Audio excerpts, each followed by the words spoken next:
Καλησπέρα. Καλώς ήρθατε σε άλλο ένα βίντεο στη σειρά μας Shadow Hack. Με αυτό το βίντεο θα ασχοληθούμε με τα botnet. Για αρχή, ας δούμε τι είναι τα botnet. Το botnet είναι ένα δίκτυο από υπολογιστές ή από άλλες συσκευές που έχουν παραβιαστεί και ελέγχονται από έναν τρίτο χωρίς άδεια του ιδιοκτήτη. Αυτές οι παραβιασμένες συσκευές, γνωστές και ως bots ή zombie, συνδέονται σε ένα κεντρικό σύστημα, το οποίο μπορεί να ελέγχεται από τον επιτιθέμενο. Συνήθως αυτό αποκαλείται bot master ή bot herder. Πού χρησιμοποιούνται τώρα τα botnet? Χρησιμοποιούνται συνήθως για κακόβουλους σκοπούς, που είναι οι επιθέσεις DDoS. Εδώ να αναφέρω ότι για την επίθεση DDoS θα την αναλύσουμε στο επόμενο βίντεο της σειράς Shadow Hack. Χρησιμοποιείται για αποστολή μαζικών και ανεπιθύμητων μηνυμάτων, emails, spam, χρησιμοποιώντας τα bots για να στέλνουν τεράστιες ποσότητες αυτών των emails.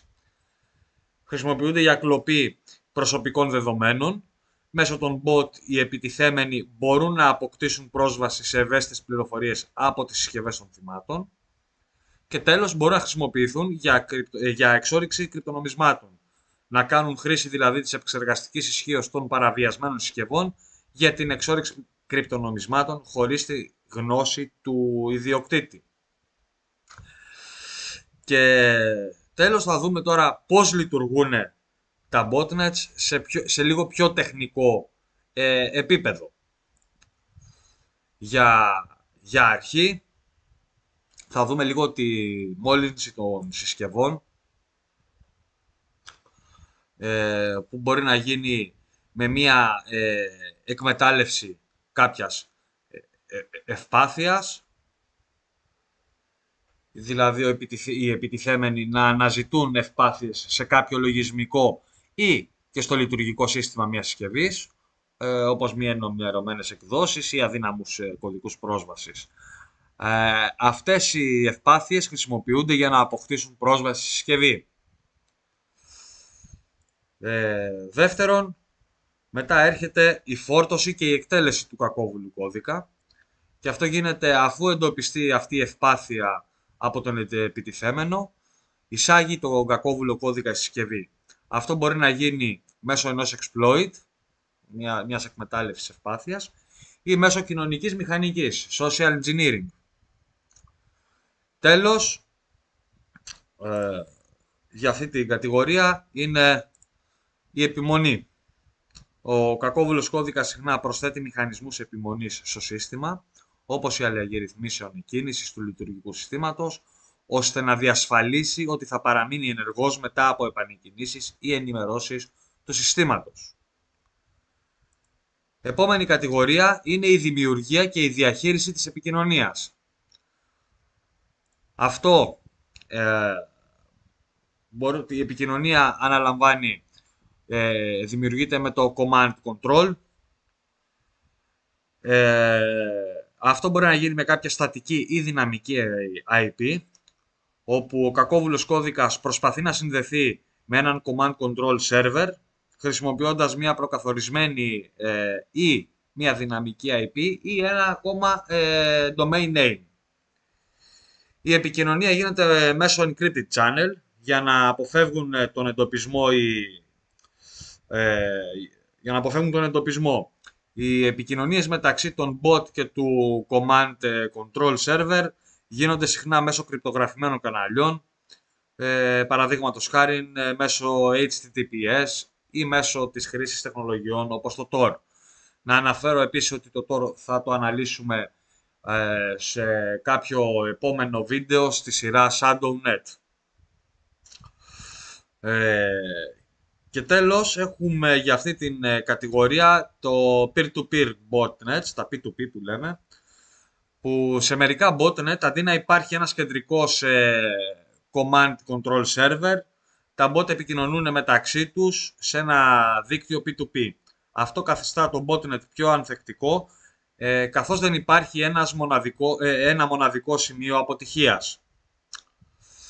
Επόμενη κατηγορία είναι η εκτέλεση κακόβουλων δραστηριοτήτων.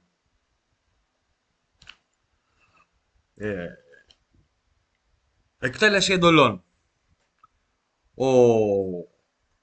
Ο Command Control Server ή το P2P δίκτυο στέλνει εντολές στα botnet. Οι εντολές αυτές μπορεί να είναι εντολές για DDoS επιθέσεις, για αποστολή spam emails, για κλοπή δεδομένων ή εξόρυξη κρυπτονομισμάτων, όπως προαναφέραμε. Τα bot εκτελούν αυτές τις εντολές και στέλνουν τα αποτελέσματα πίσω στο botmaster αν αυτό απαιτείται. Δεύτερον, έχουμε την αποφυγή ανίχνευσης. Αυτό πετυχαίνεται με τον πολυμορφισμό, polymorphism, και με το να κάνουμε τον κώδικα obfuscate.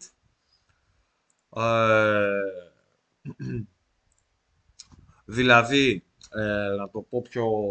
ότι ο κακόβουλος κώδικας μπορεί να αλλάζει συνεχώς την εμφάνισή του ή να χρησιμοποιεί κάποιες τεχνικές απόκρυψης για να αποφεύγει τα συστήματα ανίχνευσης κακόβουλου λογισμικού. Έχουμε επίσης και το dormant mode. Κάποια bot μπορεί να παραμένουν ανενεργά, σιωπηλά δηλαδή, dormant, για μεγάλο χρονικό διάστημα και να ενεργοποιούνται μόνο όταν λάβουν συγκεκριμένες εντολές. Επόμενη κατηγορία είναι η διαχείριση και η συντήρηση του botnet. Για να το πετύχουμε αυτό γίνεται ενημέρωση των bot.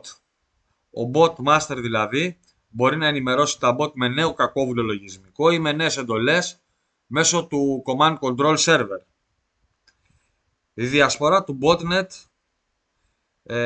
μπορεί να έχει αυτοαναπαραγωγικές ικανότητες, επιτρέποντας τη μόλυνση νέων συσκευών μέσα στο δίκτυο ή άλλων παραβιασμένων συσκευών. Μπορεί επίσης να γίνεται με μετάβαση σε νέους command control servers. Αν ο command control server εντοπιστεί και αποσυνδεθεί από τις αρχές, το botnet μπορεί να αλλάζει server ή να μεταβεί σε έναν εφεδρικό, διατηρώντας τη λειτουργικότητά του. Τέλος, θα δούμε και την αντιμετώπιση και εξάλειψη. Για αρχή έχουμε το detection.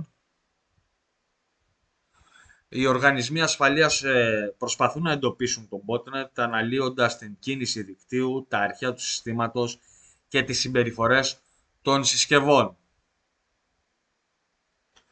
Δεύτερον, έχουμε το disruption.